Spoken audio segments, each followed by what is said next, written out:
मैं मेरे channel rhythm of supreme power के माध्यम से ब्रह्मांडी ऊर्जा द्वारा मिला हुआ ये मैसेज मैं आप सब तक पहुंचाने की कोशिश कर रहा हूं। मनुष्य जब जन्म लेता है तब उसकी पहली अवस्था शिशु अवस्था कहलाती है। तभी उसे इस अवस्था में धीरे धीरे अपने आसपास के वातावरण का ज्ञान होना शुरू हो जाता है।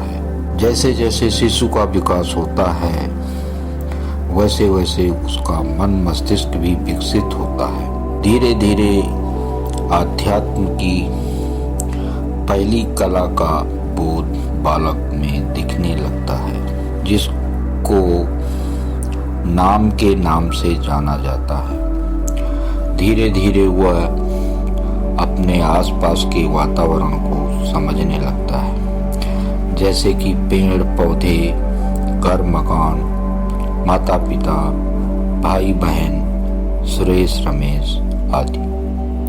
तत्पश्चात उसका मन मस्तिष्क और भी विकास की ओर बढ़ने लगता है। अंततोगत्वा वो दूसरी आध्यात्म की कला को समझने लगता है। दूसरी आध्यात्मिक कला का नाम लोक कला के नाम से जानते हैं।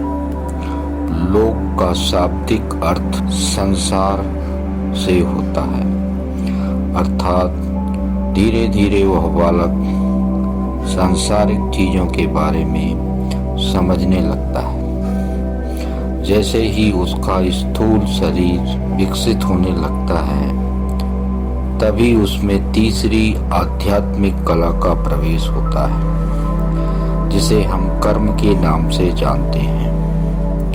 उपर्युक्त ये तीनों कलाएं मनुष्य जीवन में जन्मजात पाई जाती हैं। मनुष्य जब तीसरी आध्यात्मिक कला के स्तर तक आ जाता है तब उसे कर्म का मतलब समझ में आता है। कर्म का मतलब यानी कि क्रिया, अर्थात वो अपने जीवन काल में जो भी जिस तरह का भी काम करना शुरू करता है उसे कर्म की कला के नाम से जाना जाता है। और ये कर्म की कला ही उसका जीवन निर्माण में पूरा काम करती है। इस कर्म की कला के द्वारा ही वो अपने जीवन की दिशा दशा भी तय करता है, अर्थात जिस तरह के कर्म व्यक्ति अपने जीवन में करता है उस तरह का कर्म फल उसको भोगना पड़ता है। ये तीनों आध्यात्मिक कलाएं मनुष्य में परंपरागत यानी कि जन्मजात रूप में पाई जाती हैं। ये हर मनुष्य तक पहुंच जाती है। मनुष्य जीवन यापन के लिए तरह तरह के कर्म क्रियाएं करना शुरू करता है। आज के इस विज्ञान के युग में तरह तरह के आविष्कार किए जाते हैं जिनसे भौतिक चीजों का निर्माण होता है। आज का विज्ञान सिर्फ भौतिक सुख साधनों को देखते हुए डेवलप हो रहा है। हमारे विज्ञान ने भौतिक सुख साधनों के द्वारा मनुष्य जीवन को इतना कमजोर बना दिया है कि वो प्रकृति की चीजों को अपने आप से कोसों दूर कर बैठा है।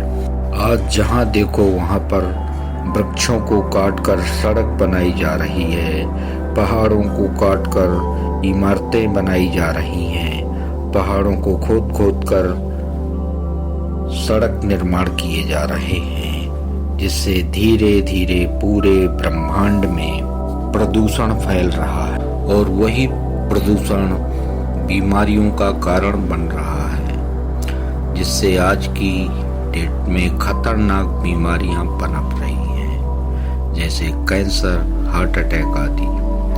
आज का मनुष्य काम, क्रोध, लोभ, डर, भय, नफरत आदि दुर्गुणों से युक्त होता जा रहा है, जिसके कारण पूरे संसार में चोरी, बदमाशी, डकैती, भ्रष्टाचारी आदि हिंसक चीजें पनप रही हैं। हमारे अंदर की नेगेटिविटी के कारण ही लोगों में व्याप्त गरीबी, लोगों में व्याप्त बीमारियां, समाज में बढ़ती हुई हिंसा देखी जा सकती है। अब इसके उपाय हेतु हमें आध्यात्म को जानना जरूरी हो गया है। तो आइए जानते हैं आध्यात्म किसको कहा जाता है। अध्यात्म का सीधा आशय अपने अंतःकरण को जान लेना है। अपने आत्मज्ञान को ही आध्यात्म कहा जा सकता है, अर्थात अपने अंतःकरण की गंदगी को सफाया करके अंदर की रोशनी को जगाना ही आध्यात्म की ओर लेकर जाता है। आध्यात्म को समझने के लिए सबसे पहले मैं आपको अपने शरीर की बनावट की ओर लेकर चलता हूँ। हमारा शरीर दो चीजों से मिलकर बना हुआ है। नंबर पहले सूक्ष्म शरीर और नंबर दूसरा स्थूल शरीर। आध्यात्मिक दृष्टिकोण से स्थूल शरीर में 7 प्रकार के चक्र बताए गए हैं, जिनके माध्यम से हम अपने अंतःकरण के निर्माण में 4 चांद लगा सकते हैं, यानी कि अपने अंतःकरण को सजा सकते हैं, अर्थात अपने अंतःकरण की गंदगी को निकालकर उसमें रोशनी भर सकते हैं। तत्पश्चात हम उन 7 प्रकार के चक्र के बारे में जान लेते हैं। नंबर 1 मूलाधार चक्र, नंबर 2 स्वादिष्ठान चक्र, नंबर 3 मणिपुर चक्र, नंबर 4 हार्ट चक्र, नंबर 5 थ्रोट चक्र, नंबर 6 आज्ञा चक्र, नंबर 7 क्राउन चक्र।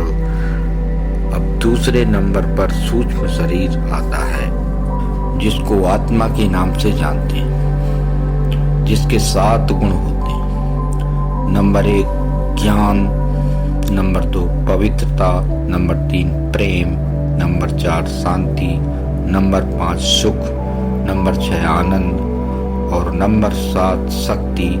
उपर्युक्त सभी गुण आत्मा में समाये हुए हैं। जिस प्रकार हम आत्मा को सतोगुणी आत्मा के नाम से जानते हैं। हमारी आत्मा में 3 प्रकार की शक्तियां पाई जाती हैं। नंबर 1 मन, नंबर 2 बुद्धि, नंबर 3 संस्कार। ये तीनों प्रकार की शक्तियां आत्मा को संचालित करती हैं, अर्थात हमारा स्थूल शरीर और सूक्ष्म शरीर जब दोनों मिलकर काम करते हैं तब वो कर्म रूप में परिवर्तित होता है। अर्थात इस ब्रह्मांड में मनुष्य जिस तरह का कर्म करता है उसको उसी तरह का कर्म फल भी प्राप्त होता है। कई बार मनुष्य जब अज्ञानतावश बुरे कर्म कर बैठता है तो उसके परिणाम भी बुरे आते हैं। तत्पश्चात उसको दुख मिलता है। तब अपने दुखों के निवारण के लिए उसको आध्यात्मिकता के सहारे की आवश्यकता पड़ती है, जिसको आत्मज्ञान भी कहा जाता है। आत्मज्ञान यानी कि आत्मचिंतन, अर्थात आत्मचिंतन के द्वारा ईश्वर की प्राप्ति। इस प्रकार वेदों में ईश्वर की प्राप्ति के 4 मार्ग बताए गए हैं, अर्थात योग के 4 मार्ग बताए गए हैं। नंबर 1 कर्मयोग, नंबर 2 भक्ति योग, नंबर 3 राजयोग, नंबर 4 ज्ञान योग। ये चारों प्रकार के मार्ग हमें ईश्वर प्राप्ति में सहायक होते हैं। इस प्रकार मनुष्य को जब उसे परम तत्व का ज्ञान हो जाता है और वह उसके अंतःकरण में घटित होता है, जब वह परम तत्व का एहसास कर लेता है, तब उसकी दुनिया में किसी भी वस्तु की आवश्यकता नहीं रह जाती है, जिसको परमानंद की प्राप्ति भी बोलते हैं। उसे परमानंद की प्राप्ति के लिए आध्यात्मिक का रास्ता अपनाना पड़ता है। आज संसार में आध्यात्मिकता के विपरीत जाने वाले लोगों की संख्या तादाद से ज्यादा बढ़ती जा रही है, जिसके कारण संसार में बुराइयां फैलती जा रही हैं और अच्छाइयों का विनाश होता जा रहा है। इस प्रकार दोस्तों, हम आध्यात्म के रास्ते पर चलकर इस समाज को सुधार सकते हैं। दोस्तों, जब समाज सुधरेगा तब गली मोहल्ले, गांव, शहर सभी जगह सुधार आएगा और हम सबका विकास होगा, अर्थात धीरे धीरे पूरा संसार उन्नति के रास्ते पर जाएगा। और हमारे पूरे ब्रह्मांड का विकास होगा। जिस प्रकार दोस्तों मेरी इन उपर्युक्त पंक्तियों को ध्यान में रखते हुए इसे इंटरनेट के माध्यम से समाज, गली मोहल्ले, गांव, शहर, देश व पूरे संसार में फैलाने की कोशिश करें, निश्चित ही आप सभी को ब्रह्मांडी ऊर्जा के द्वारा पॉजिटिव एनर्जी प्राप्त होगी। धन्यवाद।